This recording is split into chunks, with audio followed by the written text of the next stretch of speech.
네, 안녕하세요. KR 크레딧 톡입니다.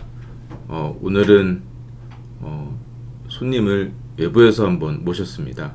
우리 신한투자증권의 정혜진 손님연구원님 나와주셔서 감사합니다. 안녕하세요. 네.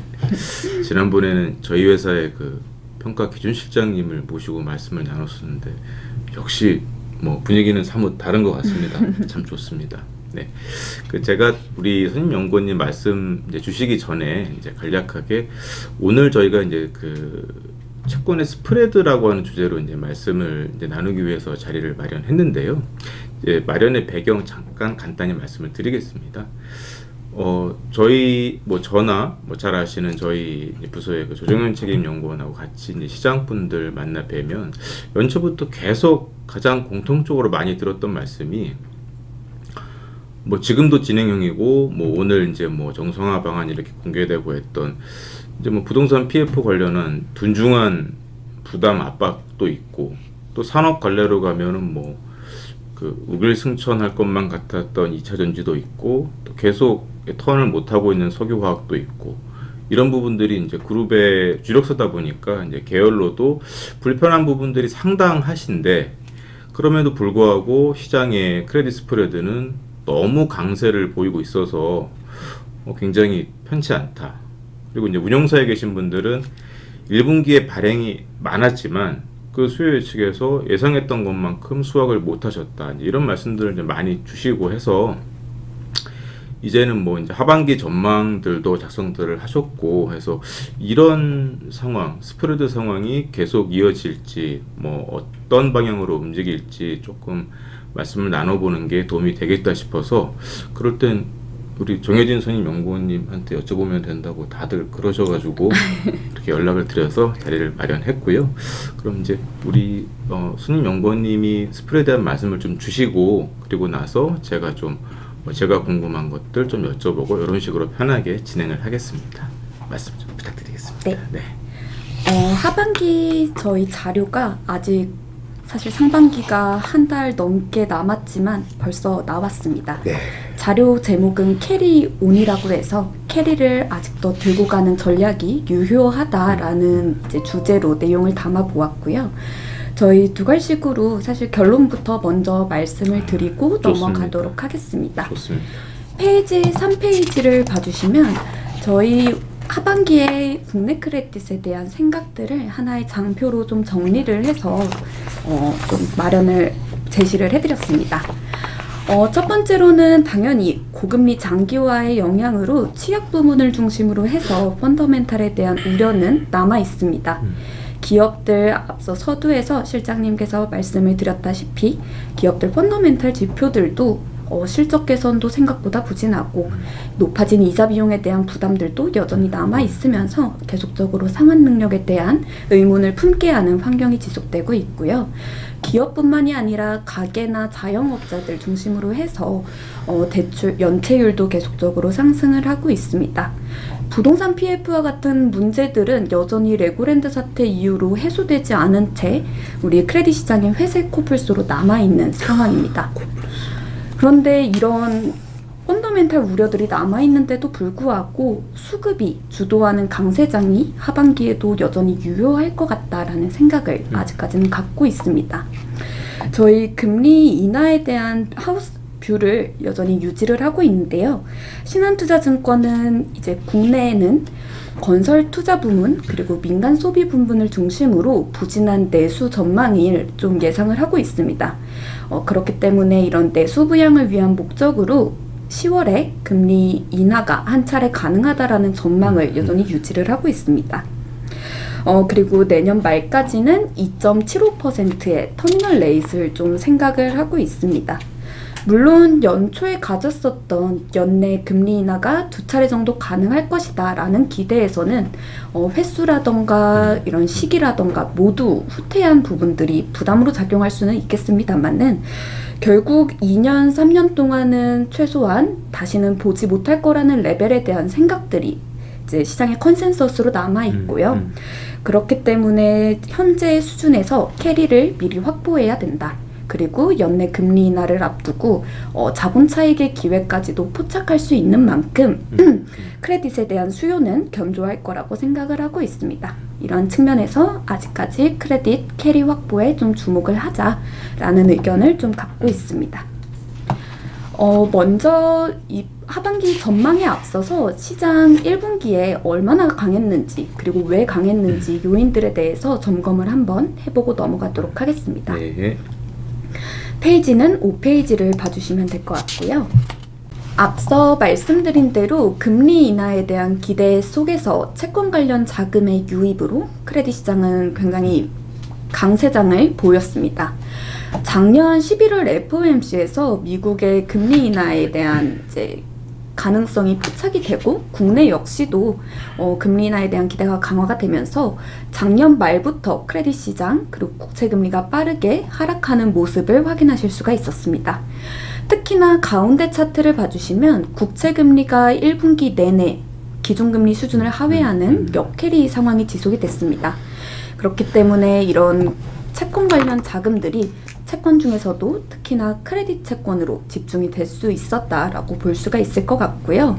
MMF 잔고도 212조 원까지 육박을 했고 채권 관련 자금들도 634조 원까지 증가를 하면서 전반적으로 풍부한 대기자금 수요들 덕분에 단기금리가 안정화되다 보니까 기관 투자자들도 이를 레버리지를 일으켜서 채권들을 살 수 있을 만한 여력들이 이제 조성이 되었다고 볼 수가 있을 것 같습니다. 실제로 1분기 크레딧 강세를 주도했던 주요 매수처로 건보나 은행권들의 레포자금, 레포펀드가 많이 이제 집중이 됐습니다. 레포펀드 같은 경우에는 은행권 같은 경우엔 1배에서 1.5배 정도, 건보 쪽은 2.5배 정도까지 레버리지를 일으키다 보니까 같은 자금으로도 더 추가적인 강세를 좀 일으킬 수 있었던 요인으로 해석이 되고 있습니다. 두 번째로는 초우량물들의 품귀 현상 역시도 크레딧 강세를 견인했던 요인이었던 것 같습니다. 페이지를 한 페이지 더 넘겨서 6페이지를 봐주시면 올해 1분기 크레딧 채권 규모가 103조 원 정도 발행이 됐습니다. 사실 작년 동기와 비교했을 때 1조 원 정도밖에 늘어나지 않은 비슷한 수준으로 봐주시면 될 것 같은데요. 요 발행 주체별 비중을 보면 사실 작년과는 좀 차이가 있습니다. 올해는 공사채 그리고 은행채의 발행이 줄고 일반 회사채의 발행이 좀 늘었습니다. 공사채 같은 경우에는 특례보금자리론 이 프로그램이 종료가 되면서 MBS 발행 수요를 좀 감소시키는 요인이 되었고요. 한정 같은 경우에도 작년에 연간 적자에 대한 연간 기준으로는 적자가 나오기는 했지만 올해 결국 흑자 전환을 하고 이제 추가적으로 자금 확보에 대한 좀 니즈가 감소를 하면서 전반적인 공사채 발행 규모가 감소했습니다. 은행권 같은 경우에도 대출 성장세가 좀 둔화를 하다 보니까 이 자금 재원에 대한 자금 확보에 대한 좀 니즈들이 전반적으로 감소를 하면서 초우량물의 좀 품귀 현상을 야기를 했고요. 앞서 말씀드린 국제금리 역캐리 속에 크레딧물을 담아야겠는데 요 상위 등급들 초우량물들이 좀 부족하다 보니까 요 수요들이 좀 더 빠르게 회사채나 여전채로 내려가면서 전반적으로 크레딧 발행 시장 자체가 굉장히 강하게 조성이 됐다라고 저희는 해석을 하고 있습니다. 다만 요런 크레딧 굉장히 강했던 속도들이 4월 들어서 조금씩 둔화되고 있는 모습들이 조금 확인이 되고 있습니다. 크레딧 회사채 AA- 기준으로 계속적으로 스프레드는 축소하는 흐름을 보이고는 있습니다만은 연초 대비해서 미국과 국내 금리 인하에 대한 기대가 점진적으로 후퇴를 하면서 국채 금리도 일부 구간에서는 역캐리가 많이 해소가 됐고요. 초우량물들도 최근에 시중은행들 중심으로 해서 발행 규모가 다시 늘어나고 있습니다. 그렇다 보니 이제 크레딧의 강세를 견인했던 재료들이 하나둘씩 좀 소진이 되다 보니까 시장에서는 회사채 스프레드가 다시 되돌려지는 가능성이 높지 않은가라는 고민들이 좀 부상을 하고 있고요. 특히나 지금 회사채 AA-3년물 기준으로 스프레드가 45bp에 이르렀습니다. 이게 과거 장기 평균을 하회하는 수준이다 보니까 지금 현재 가격에서 추가적으로 좀 매수로 접근하기에는 투자자들이 많이 부담을 느끼는 구간인 점이 분명히 현재 4월, 5월의 모습인 것 같습니다. 다만 저희는 앞서 서두에서 말씀을 드렸다시피 현재 가격은 충분히 금리 인하에 대한 기대가 견조한 만큼 충분히 합리적인 가격이고, 이와 더불어서 추가적인 스프레드의 축소가 하반기에 나타날 수 있다라는 생각을 갖고 있습니다. 첫 번째로는 연초와 같은 자금의 유입이 일어날 수 있을지 이 수급적인 부분에 대해서 먼저 검토를 해보도록 하겠습니다.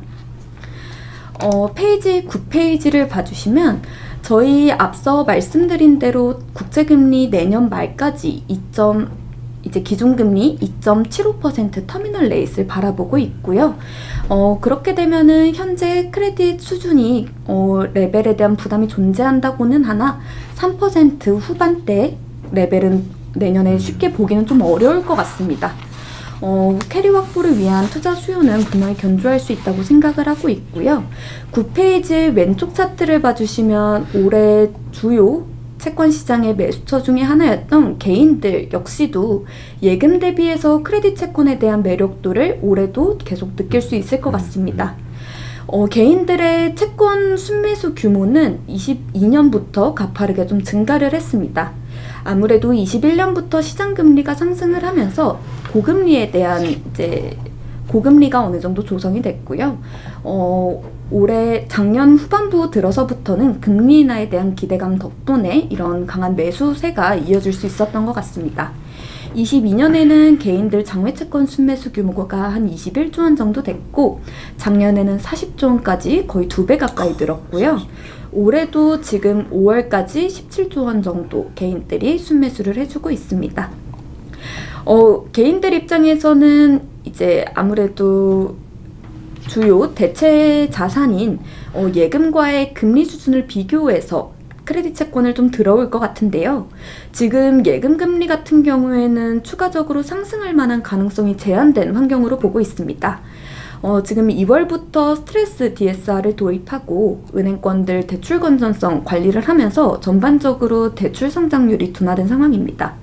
그렇다 보니 은행들 입장에서는 자금 운용의 주요 수단들이 제한이 되다 보니까 고금리로 예금을 그렇게 적극적으로 유치할 만한 필요성도 감소하게 되고요. 이 부분들이 예금 금리의 하락으로 좀 이어지는 영향을 줄 수가 있을 것 같습니다. 그렇기 때문에 정기예금 금리 대비해서 아직까지는 크레딧 채권의 금리 매력도가 있다. 그렇기 때문에 좀 장외채권 중심으로도 개인들의 순매수세가 좀 더 이어질 수 있을 거라고 생각을 하고 있고요. 9페이지의 오른쪽 차트를 봐주시면 금리 인하기 때 투신권의 채권형 펀드 자금 증가율이 가파르게 상승하는 모습을 확인하실 수가 있습니다. 절대적인 규모 자체는 사실 채권 시장 자체가 성숙기를 거치면서 계속적으로 증가하는 모습을 보였습니다만은 요 증가율 자체가 가파르게 상승하는 것은 역사적으로 금리 인하기 때 확인이 되었고요. 2019년도와 같이 초저금리 상황을 제외하고서는 금리 인하기 내내 요 가파른 증가율이 계속 이어졌다는 점들을 좀 고려를 했을 때 올해 그리고 내년 상반기까지는 최소한 이런 채권형 펀드의 증가율이 상승하는 부분들을 계속적으로 기대해 볼 법하다라고 생각을 하고 있습니다.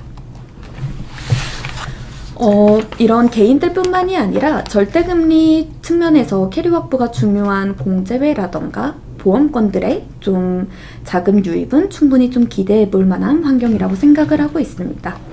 물론 앞서 서두에서 말씀을 드렸다시피 지금 펀더멘탈 수준에서 이 시장 가격이 과연 맞나? 라는 의문이 계속적으로 머릿속에 맴돌 만할 것 같습니다. 그렇습니다. 지금 21년부터 시장 금리가 상승을 하고 요게 회사채의 만기 스케줄 혹은 대출의 상환 스케줄에 따라서 후행적으로 기업들의 이자 비용에 반영이 되다 보니까 사실 기업들의 상환 능력에 대한 부담은 올해에도 계속적으로 누적될 가능성이 높을 것 같습니다. 가운데 차트를 10페이지의 가운데 차트를 봐주시면 저희 주요 채권 발행사들 기준으로 매출액 성장률과 순차입금 에비타 커버리지의 좀 추이를 하나의 사이클로 나타내 보면 대부분 3, 4분면 평균적으로 매출 성장률은 2.6%포인트 감소를 한 반면에 순차입금 에비타 커버리지는 YOY 기준이기 때문에 작년 동기 대비해서 좀 더 1.2배 정도 증가하는 모습을 확인하실 수가 있습니다. 계속적으로 외형 둔화에 대한 부담도 존재하고 순차입금을 상환하는 이 여력에 대해서도 계속적으로 지표의 저하가 가시화되고 있는 만큼 발행사들의 펀더멘탈 수준에 대한 좀 고민이 높아져 있을 수밖에 없을 것 같습니다. 이자 비용 같은 경우에도 지금 작년 4분기 기준으로 해서 16.7조 원 정도로 이자 비용이 전년 동기 대비해서 5조 원 정도 증가했습니다. 이자 보상 배율 같은 경우에도 지금 2.9배 정도로 전반적으로 전년 동기 5.8배 대비해서는 이 이자 상환 능력에 대한 지표들도 저하가 가시화되면서 기업들의 펀더멘탈에 대한 고민들 당연히 존재하는 구간입니다. 사실 기업들 펀더멘탈뿐만이 아니라 11페이지를 봐주시면 기업들 펀더멘탈 지표뿐만이 아니라 지금 서두에 말씀드렸던 바와 같이 아직까지 PF에 대한 고민들도 남아있고요. 저희 3개 이상 금융기관에서 대출을 받은 다중 채무자 수도 23년 기준으로 450만 명에 육박한 만큼 지금 취약 부분을 중심으로 펀더멘탈에 대한 우려는 전반에 걸쳐서 높아진 상황입니다. 이렇다 보니 앞서 말씀드린 대로 과연 크레딧 강세가 가능할까라는 고민들 충분히 합리적일 것 같습니다. 그렇지만 과거 금리 인하기를 좀 복기를 해보면 이런 펀더멘탈에 대한 고민들은 늘 있어 왔습니다. 그럼에도 불구하고 수급이 주도한 강세장이 늘 요 펀더멘탈에 대한 우려들을 좀 이겨왔던 부분들을 확인하실 수가 있을 것 같습니다.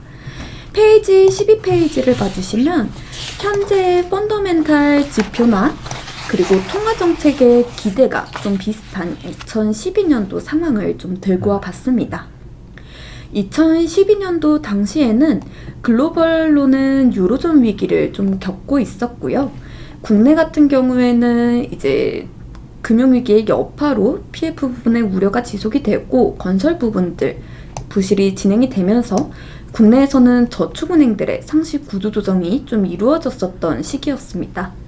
2011년도부터 이제 9개 저축은행들을 시작으로 해서 2012년도에는 3차 그리고 2012년도 하반기 들어서는 상시 구조 조정이 이루어졌었는데요. 12페이지의 오른쪽 차트를 봐주시면 크레딧 스프레드 위쪽 회색으로 표시된 부분이 크레딧 스프레드이고요. 아래쪽 하늘색으로 표시된 부분이 국채 대비해서 크레딧 금리의 비율입니다. 저희 일드 레이시오라고 표현을 하고 있고요. 일종의 국채 대비해서 회사채 금리의 좀 위험 보상 비율로 해석을 해주시면 될 것 같습니다. 전체적인 방향성 자체는 국채금리 그리고 절대금리의 방향성과 같게 계속적으로 하향 그리고 축소세를 지속하고 있고요. 다만 이제 크레딧 이벤트들이 일시적으로 발생할 때마다 당연히 좀 확대되는 흐름을 보였지만 그 상단과 변동폭 자체는 계속적으로 좀 좁혀 나가는 모습들을 확인하실 수가 있을 것 같습니다. 일례로 12년도 5월에는 저축은행들의 3차 정리가 있었었고요. 2012년도 9월에는 웅진홀딩스와 그 극동건설의 회생 절차 신청이 있으면서 요 스프레드의 확대 압력이 발생했었습니다만은 스프레드의 상단은 62bp, 그 다음에는 49bp로 계속적으로 요 상단을 좀 좁혀 나가는 부분들을 확인하실 수가 있을 것 같습니다. 이게 시스템적 리스크로 퍼지지만 않는다면은 당연히 좀 위기 상황 때 경계감이 높아지면서 잠시 피해가자라는 심리가 발동할 수는 있겠지만 다시금 금리 인하에 대한 기대 속 이런 캐리 확보에 대한 수요들이 상단을 계속적으로 제약하는 흐름들이 반복이 됐다라고 해석을 할 수가 있을 것 같습니다. 15페이지를 봐주시면 사실 금융권들의 그러면 손실 흡수력이 과거와 비교했을 때 어느 정도인지, 이번에도 과연 이런 시스템 리스크로 퍼지지 않을 만한 상황인지에 대해서 좀 검토할 필요성이 있을 것 같습니다. 첫 번째로 지금 가장 시장에서 우려하고 있는 섹터 중에 하나인 저축은행을 좀 비교를 해보자면은, 사실 2021년 이후로 시장금리가 상승을 하면서 저축은행들의 연체율 지표라던가 이제 고정이하 여신 대비해서 충당금 적립률 같은 지표들이 21년 대비해서 계속 저하되고 있는 부분들은 펀더멘털 지표로 확인하실 수가 있을 것 같습니다. 다만 시계를 좀 길게 가져가 보자면은 11년도, 13년도 요 저축은행 구조조정을 겪으면서 전반적으로 위기 상황을 겪은 이후로 이 제도적인 보완이라던가 자체적인 손실 흡수력이 좀 제고가 되면서 저축은행들의 전반적인 지표 자체가 과거 대비해서는 좀 개선이 되었고요. 현재 전 저축은행의 BIS 자본 비율 같은 경우에도 적기 시정 조치 발동 기준인 8%를 모두 상회하는 9%를 상회하고 있고요. 전반적인 펀더멘탈들을 고려를 했을 때 요게 좀 일부 금융권들의 손실 그리고 부실화로 이어질 수는 있겠지만 요게 시스템적 리스크로 퍼질 만한 가능성들은 좀 제한되지 않을까라는 생각을 갖고 있습니다. 16페이지 왼쪽 차트를 봐주시면 전체 업권도 비교를 해보자면 PF 연체율 같은 경우에도 역사적 고점 대비해서는 현저히 낮은 수준을 유지하고 있습니다. 물론 어제자로 가이드라인 개선안이 발표가 되면서 지표의 추가적인 좀 저하가 나타날 수는 있겠습니다만은, 사실 작년 말부터 저축은행이나 캐피탈사를 중심으로 이런 건전성 분류 기준을 기존에 이미 강화를 해놓은 만큼 이게 당장에 좀 부실로 이어질 가능성들은 좀 제한적으로 바라보고 있고요. 최소한 이런 우려 요인은 남아 있겠지만 지금 시장에서 오른쪽 테이블과 같이 시장 안정화 프로그램도 선제적으로 마련이 되어 있는 상황이고, 어느 정도 리스크의 선반영 측면들도 존재하고 있다 보니까 충분히 2012년도 수준의 밸류에이션은 올해에도 부여할 수 있지 않을까라는 생각을 갖고 있습니다. 두 번째로는 저희 수급 측면에 대해서 한번 좀 검토를 해보고 넘어가 보려고 합니다. 페이지는 18페이지를 봐주시면 저희 상반기 대비해서는 사실 초우량물들의 발행 규모는 좀 늘어날 수 있다라는 생각을 갖고 있습니다. 공사채나 은행채 모두 상반기 대비해서는 절대적인 만기 도래 규모 자체가 좀 증가를 하고 있습니다. 공사채와 은행채를 합산하면 하반기 만기 도래 규모가 151조 원으로 상반기에 118조 원 대비해서는 40조 원 정도 증가한 규모입니다. 이런 차환 부담과 더불어서 지금 현재 공공기관과 은행권에 강조하는 공적 기능 그리고 상생금융 역할들을 고려를 했을 때 자금 조달 수요가 좀 더 늘어날 수 있을 만한 가능성이 있다라고 생각을 하고 있습니다. 다만 요 만기 도래 규모 중에서 대부분이 한전채 그리고 MBS 부분들을 좀 고려를 했을 때 절대적인 발행 규모 자체는 좀 차원 수준의 발행량을 좀 예상을 하고 있고요. 지금 앞서 말씀드린 펀더멘탈에 대한 우려들이 잔존한 만큼 위험 자산에 대한 경계 속에 우량물에 대한 견조한 수요는 지속될 수 있다라고 생각을 하고 있습니다.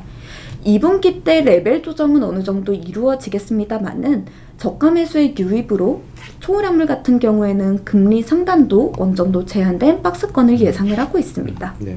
종합하자면은 페이지 23페이지에 저희 크레딧 스프레드 전망치를 제시를 해드렸습니다. 저희 크레딧 스프레드는 2025년 터미널 레이트 2.75% 전망 속에서 이제 금리 인하에 대한 기대 속에 견조한 수요 그리고 펀더멘탈에 대한 고민보다는 요 수급 주도의 강세가 어느 정도 우위를 점하면서 스프레드의 방향성은 축소를 나타낼 수 있다라고 생각을 하고 있습니다. 23페이지의 테이블로 저희 국채금리의 방향성 그리고 수급 요 국채금리의 방향성과 수급이 스프레드에 미치는 영향을 좀 정리를 해보았는데요. 1분기와 같이 국채금리의 역캐리 환경과 수급의 초우량물들 발행 규모가 감소하는 우호적 환경은 2분기에는 좀 해소가 되면서 스프레드의 확대 조정이 나타날 수는 있겠지만 3분기 들어서는 다시금 금리 인하에 대한 기대가 강화가 되면서 국채금리의 역캐리 환경이 다시금 조성될 수 있는 상황을 예상을 하고 있고요. 네. 물론 은행채나 공사채를 중심으로 3분기에도 상반기 대비해서는 발행 규모가 좀 증가할 수는 있겠지만 우량물에 대한 견조한 수요를 바탕으로 스프레드의 방향성은 2분기 대비 좀 더 축소하는 흐름이 나타날 수 있다라고 생각을 하고 있습니다. PF의 경공매가 좀 더 이제 PF 구조조정이 가속화되면서 A급 이하 여전채라던가 증권채에 대한 좀 부담은 여전히 남아있는 만큼 섹터별로는 A급 이하 좀 금융채를 가장 비선호하는 섹터로 제시할 수가 있을 것 같습니다. 4분기에 들어서는 사실 스프레드에 좀 소폭 확대 조정을 해드렸습니다. 4분기에는 금리 한 차례 인하를 하면서 일시적으로 국채금리의 역캐리가 해소를 하고 당장 금리 인하에 대한 기대는 좀 먼 일이 되다 보니까 이때 들어서는 수급보다는 다시금 펀더멘탈에 대한 고민이 좀 높아질 수 있는 환경이라고 생각을 하고 있고요. 또 CP 등급 정평도 대기하고 있고 계절적인 수급 약화 네. 요인들을 고려를 했을 때 기계적으로 스프레드의 확대 가능성이 있다라고 생각을 하고 있습니다. 다만 평균적인 흐름으로 봤을 때는 당연히 1분기나 2분기 대비해서는 좀 축소하는 경로를 예상을 하고 있고요. 저희 왼쪽 스프레드 전망치에서 금색, 갈색 표시로 된 부분들이 회사채 금리, 절대적인 금리 경로를 그린 차트입니다. 스프레드의 등락은 있을 수 있겠지만 결국 국채금리의 하락에 따라서 회사채 금리 수준도 궁극적으로는 하락 경로를 예상하고 있는 만큼 캐리 확보 측면에서는 좀 선제적으로 현재 수준에서 충분히 담을 만한 구간이다라는 생각을 여전히 유지를 하고 있습니다. 저희 전략 측면에서는 페이지 24페이지에서 4분기 이제 금리 인하가 좀 단행이 되고 일시적으로 5년 이상 구간을 중심으로 국채금리의 커브 스팁이 나타날 수 있다라는 생각을 갖고 있고요. 4분기 우량물 중심으로 듀레이션을 점진적으로 확대하는 전략이 유효하다라는 생각을 갖고 있습니다. 국내 크레딧 자료 준비한 내용은 여기까지고요. 여기까지입니다. 아유, 말씀 다 들었습니다, 연구원님. 그러니까 사실 뭐 저희가 보지 않는 부분들 굉장히 많은 영역들을 다 이렇게 짚어주셨고, 뭐 저같이 저는 직관이라고 얘기하는데 남들은 단순하다고 하는 그런 류의 사람들 머릿속에서는 이렇게 정리가 되기도 하는데 펀더멘털은 좀 나중 일이고 우선은 수급이 더 중요하다 이렇게 이해를 해도 될까요? 사실 네. 강하게 말씀을 드리는 게 네. 부담스러운 펀더멘탈 수준이기는 합니다만은 그래도 이게 크레딧을 리스크 측면에서만 보자면 사실 보수적으로 접근해야 되는 게 맞지만 하나의 금융자산으로 접근을 했을 때는 그렇죠. 그럼에도 사야 되지 않나라는 네. 생각을 갖고 있습니다. 그 말씀이 제일 중요한 말씀 많으셨나 싶고요. 제가 딱 한 가지만 좀 여쭙고 싶은 건, 그러니까 그 수급이라고 하는 측면에서 이게 뭐 아까 말씀 주셨던 이제 레고랜드 사태 이후에 고금리로 확 뛰고 정기예금 금리보다 높은 이런 채권 금리 맛을 들이신 우리 네. 그 거액 자산가 분들이 소위 말하는 이제 리테일 수요가 굉장히 많이 들어왔잖아요. 제가 좀 궁금한 건 이런 리테일 수요가 들어온 게 뭐 어떤 분들은 뭐 텍스 이펙트 때문에 길게 안 갈 거다 말씀하시는 분도 있고, 또 어떤 분들은 이제는 거액 자산가들도 뭐 주식과 여타 파생 상품에 채권이라고 하는 것도 하나의 바구니 안의 한 축으로 이제는 인식을 하고 있어서 꽤 지속 가능하다 이렇게 말씀하신 분들이 있는데 어떻게 볼 수 있을까요? 네. 우선은 일정 부분은 가장 중요한 부분은 금리 수준일 것 같습니다. 일단은 개인 투자자들의 마지노선 정도로 느껴지는 게 3%대인 것 같습니다. 국채금리, 채권금리가 3% 이하로 떨어지게 되면은 사실 예금이라던가 뭐 다른 안전자산 대비해서는 굳이 리스크를 감수해야 되나라는 생각 때문에 개인 투자자들 입장에서도 당연히 올해 연초 그리고 작년에 들어왔던 거 대비해서는 수급 강도는 떨어질 수 있을 거라고 생각을 하고 있습니다. 다만 최근에 일부 투자 성향에 따라서는 싱글 A급 이하 채권들 그리고 금융권 채권들을 개인 투자자들이 많이 담아주고 있고요. 요 채권 금리들 같은 경우에는 여전히 요 크레딧 강세에도 불구하고 높은 금리 수준을 유지하고 있다 보니까 요 금리 수준을 보고 들어오는 개인 투자자들 수요는 좀 있을 수 있지 않을까라는 생각을 갖고 있습니다. 이게 제가 주옥 같은 말씀을 듣고 딱 요것만 콕 집어서 여쭤보는 건 저희도 사심이 있거든요. 그러니까 저희 같은 신용평가사 입장에서도 사실은 지금 뭐 이슈어 베이스로 뭐 기준에 따라 다르지만 500개 전후의 커버리지들을 갖고는 있어요, 국내 평가사들이. 근데 등급으로 이렇게 그 구성을 보면 AA 급 이상이 압도적이고 그 시장의 유통 물량 기준으로 보면 더더욱 그렇거든요. 그래서 저희가 늘상 가지고 있는 좀 이렇게 마음의 그 허함이 사실 AA급 이상은 굉장히 안전자산에 가까운 계층이어서 신평사가 리스크에 대해서 뭔가 이렇게 메시지를 전달할 룸이 상대적으로 작습니다. 그래서 A급 또 사실은 얼마 전에는 BBB급 제가 퇴사한 이후에 이렇게 먹으려고 남겨놨던 그런 채권들까지 굉장히 막 그 성황리에 그 이제 소외치게 되는 걸 보면서 이런 게 그냥 일시적인 게 아니라 예전에 그 교과서에 나왔던 그 마켓 마이크로 스트럭처의 구조적인 변화라고 하면 그동안 이 회사채 시장에 못 들어왔던 그래서 이제 뭐 은행 같은 간접 금융만 이용했던 이슈어들이 회사채 시장으로 A급도 들어와서 발행이 되고 물론 이제 적정한 금리에 또 트리플 B급도 그렇게 발행이 되면 우리 입장에서는 굉장히 식탁이 풍성해질 수 있지 않을까 뭐 이런 사심도 있어서 그래서 한번 여쭤봤고요.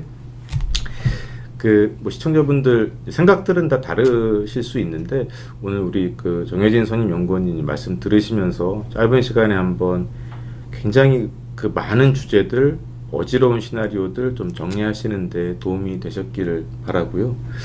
그러고 보니까 이번이 이미 두 번째 출연이십니다. 네, 작년에도 나와서 하반기 전망 이렇게 말씀을 주셨고 그때도 굉장히 좋다는 말씀들이 있으셔서 또 한 번 모셨고 이게 연구원님 예측대로 가든 뭐 또 다른 경로를 가든 어쨌든 시장에서 또 필요로 하실 때 한 번 더 어렵지만 또 출연을 불러주시면 달려오겠습니다.